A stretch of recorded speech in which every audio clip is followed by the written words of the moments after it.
Shalom, puji Tuhan. Kita masuk ke dalam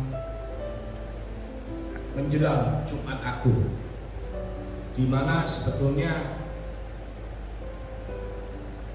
dikatakan Jumat Agung, tapi pada hari ini kita akan membahas bagaimana Alkitab itu sebetulnya membicarakan mengenai Paskah pada 2000 tahun yang lalu, bertepatan dengan disalibnya Yesus,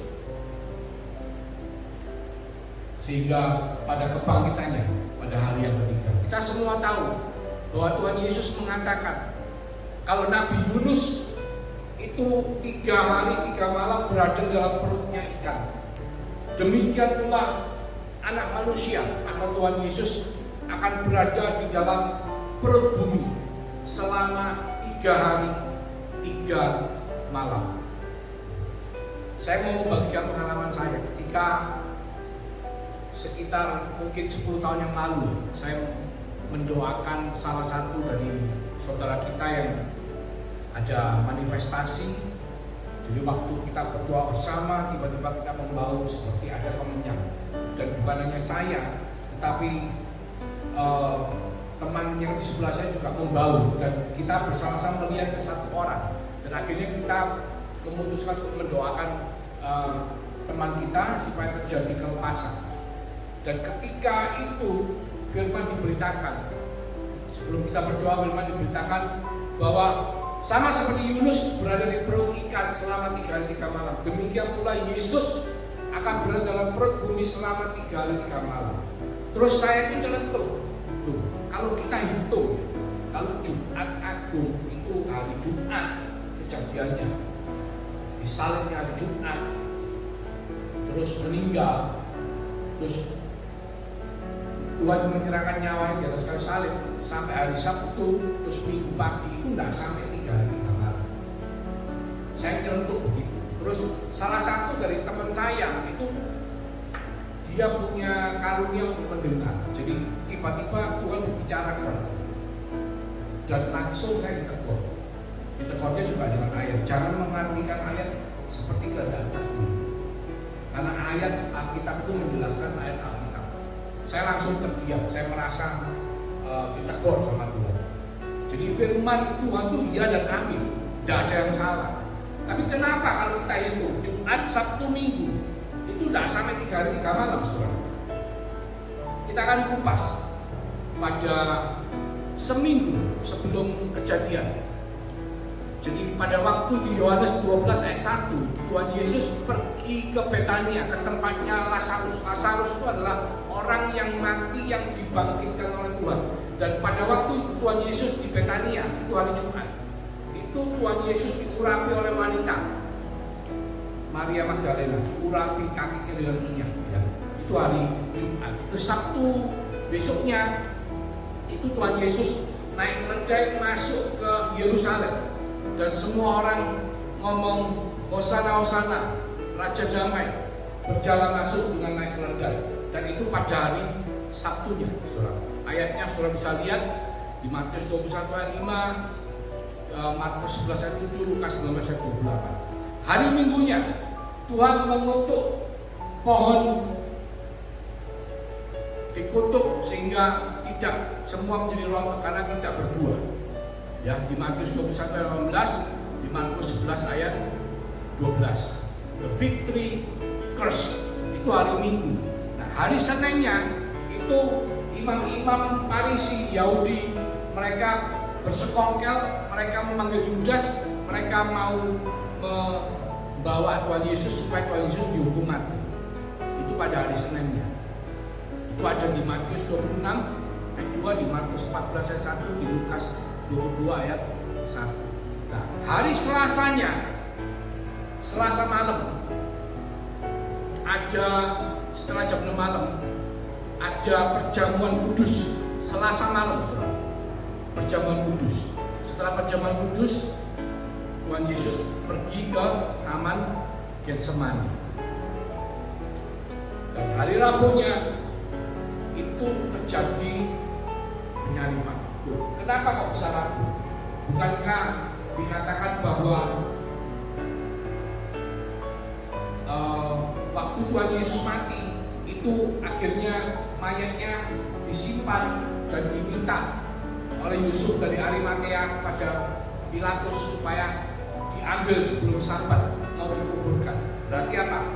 Kalau sebelum Sabat, hari Sabat kan hari Sabtu, berarti sebelum Sabat adalah hari Jumat. Tapi saudara masih ingat bahwa perayaan agama Yahudi, perayaan orang Yahudi ada 7 perayaan, dan pada waktu itu kita sedang merayakan roti tidak beragi, hari raya roti tidak beragi, dan setiap hari raya roti tidak beragi itu hari pertama dan hari ke-7, karena perayaan itu selama 7 hari itu disebut sebagai Sabat. Jadi Sabat itu bukan cuma hari Sabtu saja, saudara. Ada 7 kali lagi hari Sabat atau Sabat tinggi, ya, hari Sabat. Itu terjadi pada setiap hari perayaan daripada perayaannya orang Yahudi. Dan pada waktu itulah hari raya roti tidak beragi, unleavened bread, ya. Itu hari pertama dan hari ke-7 adalah dianggap sebagai hari Sabat. Jadi kalau sebelum hari Sabat yang dikatakan oleh Yusuf Arimatea itu bukanlah hari Jumat. Karena kalau kita jatuh pada hari Jumat sampai ke hari Minggu pagi sudah bangkit, itu berarti tidak sampai 3 hari. Kok hari Rabu? Kenapa? Karena pada hari Sabat tidak ada satu pun orang beraktivitas di Yerusalem. Jadi dikatakan bahwa setelah mayatnya Tuhan Yesus diturunkan dari kayu salib, mereka semua pulang dan mereka mempersiapkan rempah-rempah untuk diberikan kepada Tuhan Yesus. Jadi kalau kita bicara misalnya hari Kamis baru disalib, terus Jumatnya sudah Sabat, Sabtunya sudah Sabat, berarti apa? Berarti mereka tidak mungkin bisa membeli rempah-rempah karena sudah tutup semua, saudara. Karena Sabat itu dimulai jam 6 malam. Jadi misalnya kalau hari Kamis malam dianggap sebagai Kamis siang, dianggap sebagai penyaliban Tuhan Yesus, berarti mulai Kamis malam atau malam Jumat jam 6 itu sudah mulai masuk Sabat. Jadi tidak mungkin mereka bisa membeli rempah-rempah. Pada Minggu pagi-pagi mereka sudah membawa rempah-rempah yang dipersiapkan, dan itu semua ada di ayat di Alkitab. Jadi kemungkinan Tuhan Yesus salib adalah hari Rabu. Karena apa? Ketika hari Rabu, hari Kamisnya adalah Sabat. Kamis Sabat, Jumat tidak Sabat, mereka mempersiapkan rempah-rempah hari Jumat. Hari Sabtu masuk Sabat, mereka tidak bisa mempersiapkan rempah-rempah. Hari Minggu pagi-pagi mereka membawa rempah-rempah untuk Tuhan Yesus. Jadi semua itu adalah Alkitabiah. Jadi yang benar menurut keterangan yang dicatat di Alkitab bahwa Anak Manusia atau Tuhan Yesus berada dalam perut bumi selama 3 hari 3 malam, itu adalah ketika pada hari Rabu terjadi penyaliban, dan hari Kamis masuk Sabat. Malam Kamis mulai jam 6 malam masuk Sabat daripada perayaan roti tidak beragi. Hari Jumat adalah hari biasa, mereka mempersiapkan rempah, dan hari Sabtu masuk hari Sabat lagi, mereka tidak bisa melakukan apa-apa. Hari Minggu pagi mereka menemukan bahwa Tuhan Yesus telah lahir. Jadi kemungkinan Tuhan Yesus telah bangkit. Jadi kemungkinan Tuhan Yesus bangkit adalah pada malam Minggu. Sebab tidak dikatakan secara spesifik di Alkitab entah itu Minggu pagi atau, tapi malam mulai masuk jam 6 malam itu masuk ke dalam malam Minggu, itu sudah menggenapi 3 hari 3 malam Anak Manusia di dalam perut bumi. Dan hari Minggu Yesus bangkit. Kenapa kita membahas mengenai 7 perkataan terakhir yang Tuhan Yesus perkatakan di kayu salib? Karena sangat penting sekali saudara untuk kita mengerti bahwa kondisi kematian Tuhan Yesus di atas kayu salib secara medis itu adalah karena Tuhan Yesus mengalami hematidrosis atau berkeringat darah karena stres. Jadi ini bukan hanya karena kita mengatakan ketika Tuhan Yesus berada di dalam taman Getsemani, dia begitu stres sangat panik sehingga apa? Sehingga pembuluh kapiler, pembuluh keringatnya itu pecah, saudara. Sehingga dia meneteskan darah dan keringat, ya bukan darah segar, tapi darah bercampur dengan keringat. Dan kondisi hematidrosis ini, saudaraku, secara medis masih bisa terjadi pada hari-hari ini. Ketika seseorang mengalami suatu kondisi stres berat, dia bisa mengalami pembuluh darahnya pecah kapilernya, dan sehingga keringatnya bercampur dengan darah. Itu kondisi yang sangat-sangat stresful, dan itu yang dialami Tuhan Yesus pada waktu malam dia di Taman Getsemani. Dan ketika dia mengalami itu, terus setelah Tuhan Yesus ditangkap, dibawa ke rumah imam besar, dan dia dicambuk 40 kurang sekali ya, cambuk yang kita tahu semua bahwa cambuk itu ada tulangnya, ada besinya, sehingga ketika dicambukkan ke badan seorang, maka cambuk itu akan melekat, dan ketika ditarik, maka dagingnya akan ikut terlepas. Dan yang terjadi, saudaraku, bahwa punggung daripada Tuhan Yesus menjadi hancur, ya hancur total, seperti sampai bahkan dikatakan kelihatan tulangnya ya. Itu darahnya keluar terus, dan karena kehilangan darah begitu banyak, dikatakan Tuhan Yesus mengalami yang dikatakan hypovolemic shock atau kehilangan darah. Kalau penyaliban di 2000 tahun yang lalu dikatakan 3 liter darah 3 km dan 3 jam. 3 km pikul salib, kehilangan darah 3 liter. Pada manusia itu rata-rata 5 liter ke atas.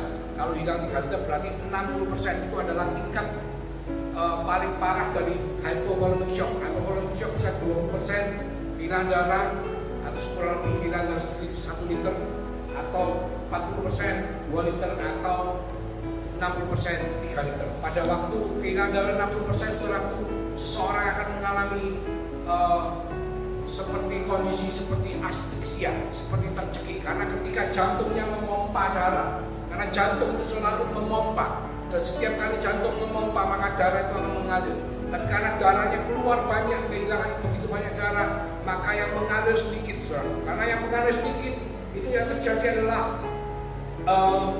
paru-parunya kekurangan oksigen.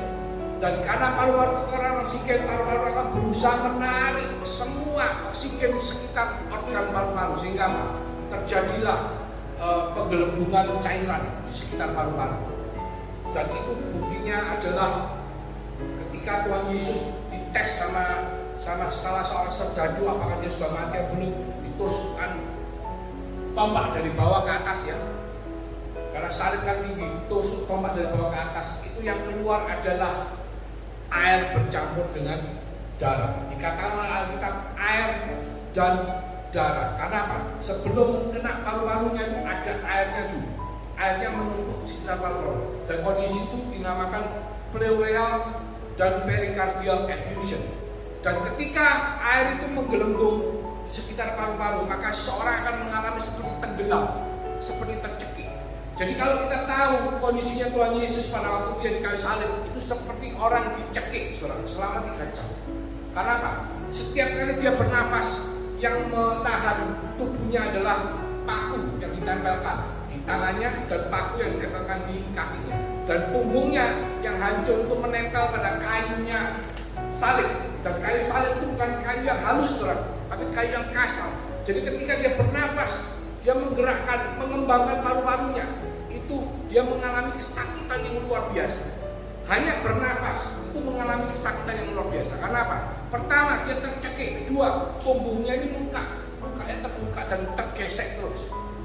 Dan itu dialami selama 3 jam.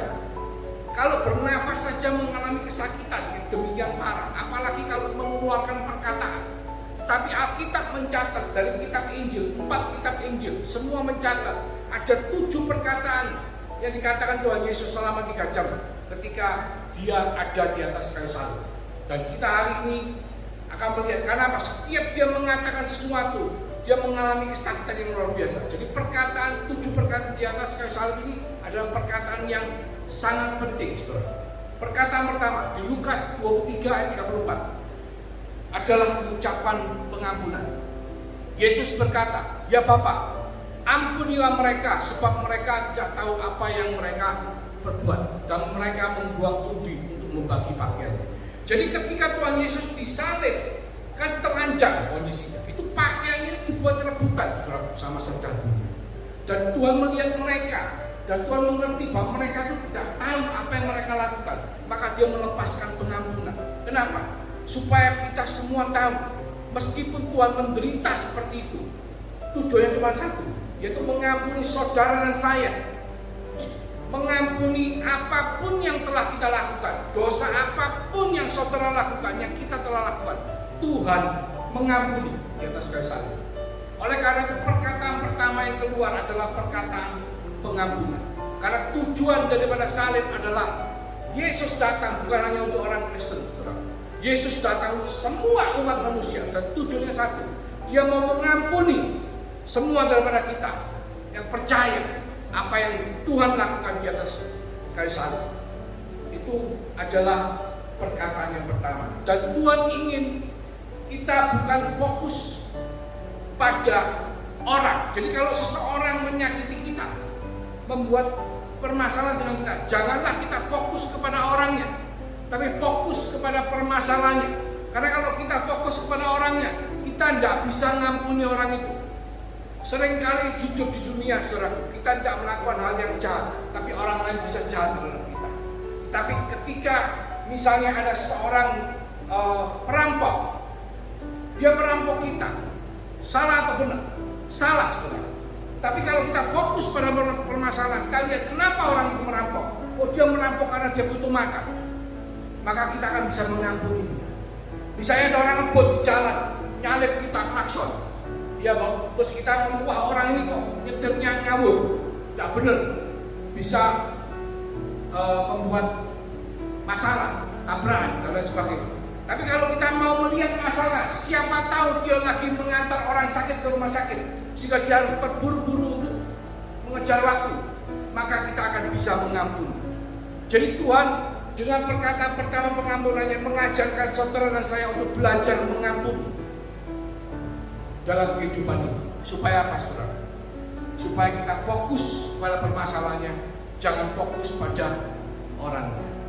Yesus tahu kenapa Dia disalibkan, adalah karena untuk menebus dosa semua umat manusia.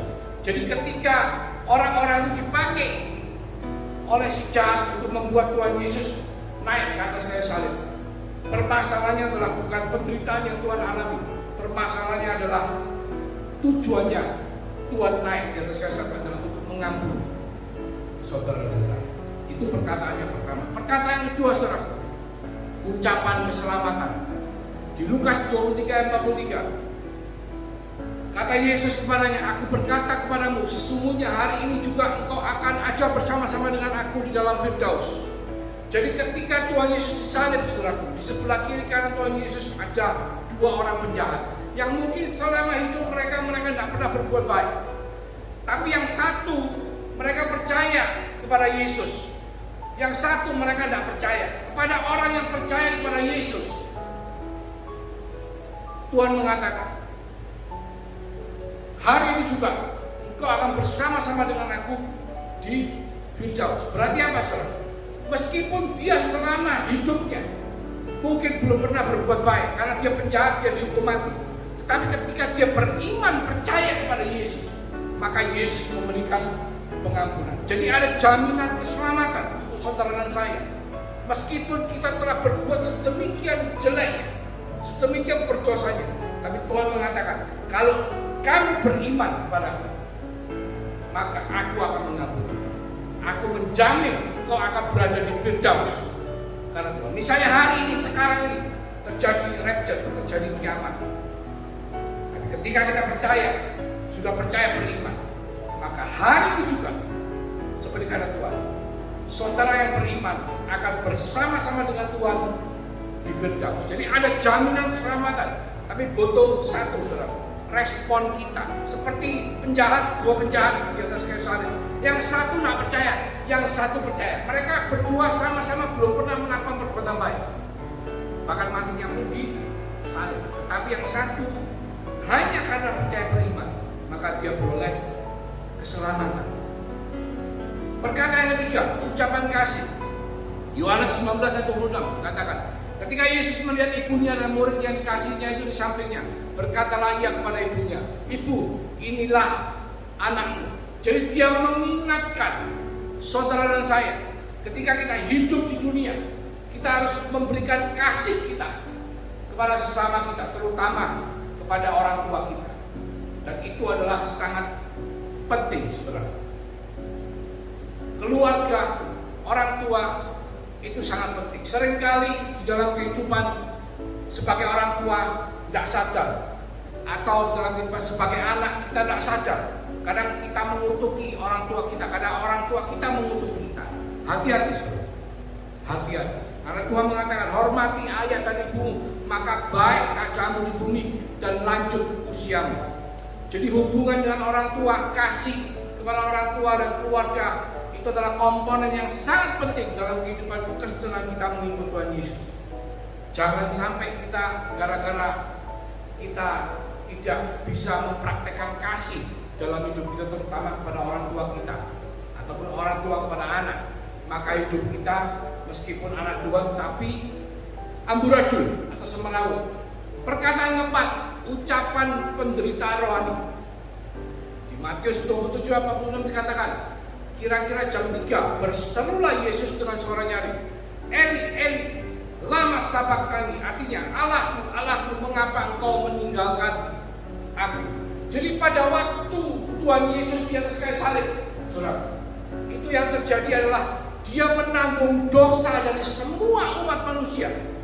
Sehingga ketika Yesus sebagai manusia, dia menerima dosa dari semua umat manusia, maka dia saat itu yang tidak berdosa, karena menanggung dosanya semua umat manusia, dia ditinggalkan oleh Allah Bapa. Jika dia mengatakan, "Allah, Allah, kenapa engkau meninggalkan aku?" Karena apa? Kondisinya Tuhan Yesus adalah pada saat itu ditimpa oleh dosa semua umat manusia. Jadi proses daripada pengampunan dosa, kalau kita melihat ke perjanjian lama, adalah seseorang datang ke bait Allah membawa domba, dan domba itu setelah di ACC oleh imam, maka orang yang berdosa itu memegang kepala domba, istilahnya tumpang tangan. Tujuannya apa? Tujuannya adalah mengalirkan dosa yang ada di dalam orang itu pindah ke domba yang tidak berdosa itu. Supaya apa? Supaya orang itu yang membawa korban itu dosanya hilang, berpindah kepada domba itu. Dan Tuhan Yesus menjadi korban untuk saudara dan saya di atas kayu salib. Supaya apa? Supaya dosa kita semua berpindah kepada tubuh Tuhan Yesus. Sehingga kita, saudara dan saya yang beriman kepada Yesus, kita tidak berdosa lagi. Tetapi dosa itu ditanggung oleh Tuhan di atas kayu salib. Maka dia mengatakan, "Eli, Eli, lama sabachthani," artinya, "Allahku, Allahku, mengapa engkau meninggalkan aku?" Karena apa? Allah itu Maha Kudus, saudaraku. Ketika Yesus dibuat berdosa oleh karena menanggung dosa saudara dan saya, maka dia saat itu ditinggalkan oleh Bapa. Dia menjadi korban anak domba. Perkataan yang kelima, saudara, adalah ucapan penderitaan jasmani. Di Yohanes 19 ayat 20 dikatakan, sesudah itu, karena Yesus tahu bahwa segala sesuatu telah selesai, berkatalah ia, supaya genaplah yang ada tertulis dalam Alkitab suci. Dalam kitab suci, "Aku haus." Jadi, kalau tadi penderitaan rohani, ini adalah penderitaan jasmani. Karena Yesus adalah sepenuhnya manusia, Yesus juga sepenuhnya Allah yang merupakan spirit atau roh. Ketika seseorang tidak menemukan koneksi atau keintiman atau hubungan dengan Tuhan secara spiritualitas, maka ada kekeringan atau kekosongan di dalam hati manusia. Karena apa? Karena pada waktu manusia jatuh dalam dosa pertama, manusia pertama atau Adam jatuh dalam dosa, maka manusia itu kehilangan hubungan dengan Tuhan. Jadi setiap keturunan Adam, kita semua mengalami kekosongan dalam kehidupan kita. Sampai pada hari di mana kita bisa ketemu dengan Tuhan Yesus. Kita bisa memiliki hubungan kembali dengan Allah Bapa melalui apa? Melalui iman kita kepada Yesus. Maka Yesus menunjukkan kepada saudara dan saya, mari kita selesaikan kekeringan jasmani kita dengan kembali kepada Bapa melalui Yesus. Jadi kita lihat perkataan ke-6 adalah ucapan kemenangan. Yohanes 19 ayat 30. Dikatakan sesudah Yesus meminum anggur asam, berkatalah ia, sudah selesai. Lalu ia menundukkan kepalanya dan menyerahkan nyawa. Jadi perkataan sudah selesai ini bukan kalah, saudara. Kematian Tuhan Yesus di atas kayu salib itu bukanlah suatu kekalahan, tapi bahkan itu merupakan satu kemenangan yang luar biasa. Perkataan yang ketujuh adalah di dalam tangan aku menyerahkan nyawa. Di Lukas 23 ayat 40 dikatakan perkataan terakhir atau ucapan penyerahan.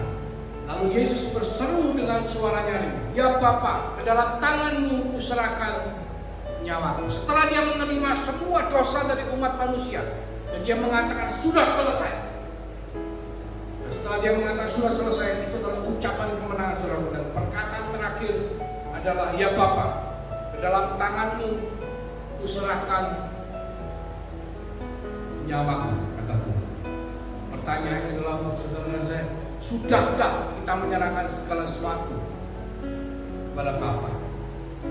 Permasalahan kita, sakit penyakit kita, pergumulan kehidupan kita, masa depan kita, kehidupan kita, sudahkah kita menyerahkan kepada Tuhan?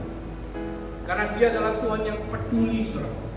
Dia adalah Tuhan yang mau untuk memberikan tuntunan kepada saudara dan saya. Dia ada 10 hal yang Tuhan Yesus selesaikan di atas kayu salib selama 3 jam. Yang pertama, Dia menghapuskan semua dosa di dunia. Dosa yang dulu, sekarang, dan yang akan datang. Ibrani 9 ayat 28, Ibrani 10 ayat 10 sampai 21. Jadi dosa saudara di masa lalu telah diampuni. Dosa saudara sekarang diampuni, bahkan ke depan pun ketika saudara hidup di dalam Tuhan, dosa saudara akan diampuni oleh Tuhan. Kedua, Dia menanggung setiap jenis sakit penyakit. 1 Petrus 2 ayat 24 dikatakan, bilur-bilur lukanya telah menyembuhkan saudara dan saya. Karena Dia menanggung semua sakit penyakit di atas kayu salib. Dengan darahnya, dengan bilur-bilur lukanya, dengan mahkota durinya, maka Dia telah menyembuhkan saudara dan saya. Ketiga, mematahkan segala jenis kutuk. Karena terkutuklah orang yang disalib. Dan Tuhan mau merelakan dirinya disalib supaya apa? Kutukan yang menimpa saudara dan saya, karena kutukan dari keturunan, kutukan dari Adam dan Hawa, kutukan dari bumi, itu telah ditanggung oleh Tuhan Yesus di atas kayu salib. 4. Mematahkan kemiskinan supaya Anda dan saya hidup diberkati oleh Tuhan. 2 Korintus 8 ayat 9. Yang kelima, melepaskan kuasa bagi semua orang yang percaya kepada Yesus. Jadi barang siapa yang beriman, percaya kepada Yesus sebagai Tuhan dan Juru Selamat, kita diberi kuasa untuk menjadi anak-anak Allah. Kita bukan hanya menjadi umat Allah, tapi kita menjadi anak-anak Allah. Kita statusnya adalah anak, saudara. Bukan cuma umat, bukan cuma orang yang beragama, tetapi orang yang dianggap anak oleh Allah kita. Menjadi orang yang berbapa. 6. Memberikan hati yang baru sehingga Roh Kudus dapat tinggal dalam setiap hati manusia. Jadi ketika kita percaya kepada Yesus, Yesus tidak akan membiarkan kita sendiri. Dia memberikan meterai Roh Kudus. Saudara tahu meterai ditempelkan dalam hidup saudara untuk apa? Selalu menyertai, menjadi penghibur, menjadi penolong, memberkati, menuntun setiap langkah hidup saudara dan saya. Ketujuh, supaya hubungan kita dipulihkan dengan Bapa. Matius 27 ayat 51. Kalau dulu kita mau ketemu Tuhan, orang harus membawa korban ke bait Allah, supaya melalui korban yang disembelih, melalui dupa yang diberikan, kita bisa ketemu berdoa dengan Tuhan. Tapi hari ini saudaraku, ketika ketika kita beriman kepada Yesus, kita cukup hanya berdoa. Bahkan ketika kita memuji Tuhan, Tuhan akan hadir. Karena Tuhan berkata di atas pujian umat Israel, di atas pujian daripada saudara dan saya. Kedelapan, memberikan kehidupan kekal bagi orang yang percaya. Seperti penjahat yang sebelumnya Tuhan Yesus, meskipun tidak pernah berbuat baik, tapi ketika dia beriman kepada Yesus, Yesus menjamin hari ini juga engkau akan berada bersama-sama aku di Firdaus. Saudara dan saya, apapun yang telah kita lakukan, ketika kita sudah beriman kepada Tuhan, maka janji Yesus kepada saudara dan saya adalah hidup yang kekal bersama-sama dengan Dia. 9. Membatalkan hukum Taurat dengan segala peraturan dan ketentuannya di Efesus 2 ayat 14. Karena hukum Taurat dibuat untuk menuntun saudara dan saya. Jadi ketika Yesus telah mati di atas kayu salib, kita tidak perlu tuntunan lagi, tapi kita harus ketemu dengan tujuan utama kita, yaitu kita hidup di dalam Yesus. Jadi Taurat menuntut kita sampai kita ketemu dengan Tuhan Yesus. Setelah kita ketemu dengan Tuhan Yesus, kita harus hidup beriman di dalam Tuhan. Dan itu yang membuat hukum Taurat hanyalah sebuah cermin untuk saudara saya melihat bahwa hidup kita sudah benar berada di dalam Tuhan. 10. Dikuduskan, dibenarkan, disucikan sekali untuk selama-lamanya. Jadi ada jaminan keselamatan saudara dan saya. Ketika kita beriman dan kita hidup dalam Tuhan, maka hari ini juga ketika kiamat terjadi, maka saudara dan saya seperti penjara di sebelah kanan Tuhan, kita akan bertemu dengan Tuhan di Firdaus hari ini juga. Itu adalah jaminan keselamatan. Ada 3 kejadian saudara. Ketika Tuhan Yesus menyerahkan nyawanya di atas kayu salib, perkataan terakhir ada 3. 1, tirai bait Allah terbelah dari atas ke bawah. Saudara tahu tirai bait Allah yang memisahkan antara ruang kudus dan ruang maha kudus itu tebalnya adalah 10 cm. Saudara tahu 10 cm? Ya, kain itu saudara, tebalnya 10 cm. Itu terbelahnya dari atas ke bawah, bukan dari bawah ke atas, tapi dari atas ke bawah. Jadi bukan tangan manusia yang bisa menyobek tirai 10 cm, tapi adalah kuasa Tuhan. Tebal 10 cm, tingginya 24,4 meter. Saudara tahu ini tingginya cuma berapa? 10 meter, 11 meter ya. Itu 2,5 kalinya ini saudara. Lebarnya 7,4 meter. Ini kurang lebih 8 meter. Lebarnya tirainya sama tingginya. Saudara bisa bayangkan, tebal kainnya ini 10 cm. Itu terbelah dari atas ke bawah. Terus terjadi gempa bumi di Yerusalem. Dan yang ketiga adalah orang-orang kudus mengalami kebangkitan. Tapi ini secara spiritual, saudara. Jadi banyak orang menerima penglihatan bahwa banyak orang-orang kudus berkeliaran di kota Yerusalem. Roh mereka dibangkitkan pada waktu itu. Dan dikatakan bahwa dia telah menggenapi apa yang Tuhan telah suruhkan Yesus untuk menjadi anak manusia. Jadi Yesus adalah manusia sepenuhnya dan Allah sepenuhnya. Jadi 7 perkataan salib memang kita tidak perlu khawatir, tidak perlu mempermasalahkan mengenai dogma hari Rabu, hari Kamis atau hari Jumat Tuhan Yesus disalibkan. Tapi yang paling penting adalah makna daripada kematian Tuhan Yesus di atas kayu salib adalah untuk menggenapi rancangan Allah atas saudara dan saya, supaya setiap daripada kita boleh beroleh anugerah keselamatan oleh karena perbuatan Yesus sebagai korban anak domba Allah di atas kayu salib. Jadi saudaraku, mari kita merayakan Jumat Agung ini, kita merayakan Paskah tahun 2021 dengan masih adanya pandemi COVID-19. Tapi kita percaya bahwa apa yang Yesus perbuat 2000 tahun yang lalu telah menjadi bagian dari kehidupan saudara dan saya, yang kasih karunia anugerahnya. Dan itu semua membuat kita menjadi seperti yang telah Tuhan rencanakan. Karena kita bukanlah beragama Kristen. Karena agama Kristen adalah sesuatu yang kita pilih. tapi kita menjadi anak-anak Tuhan. Karena apa? Karena saudara dan saya dipilih oleh Tuhan untuk menjadi anak-anaknya. Dipilih oleh Tuhan untuk menerima kasih karunia anugerah Tuhan di atas kayu salib. Dan itu adalah tujuan daripada penyaliban Tuhan Yesus 2000 tahun yang lalu. Mari kita berdoa. Terima kasih Tuhan untuk firman-Mu. Biarlah firman itu boleh menjadi berkat yang kekal dalam kehidupan setiap daripada kami. Sehingga kami melangkah, kami tahu kemana kami harus pergi, kemana kami harus mengikuti Engkau, sampai pada kesudahannya di mana Engkau berjanji akan datang untuk kedua kalinya untuk menjemput setiap daripada kita, sehingga kita boleh mengalami kekekalan bersama-sama dengan Engkau. Terima kasih Tuhan, di dalam nama Yesus Kristus kami mengucap syukur, kami berdoa. Haleluya, amin. Tuhan Yesus memberkati.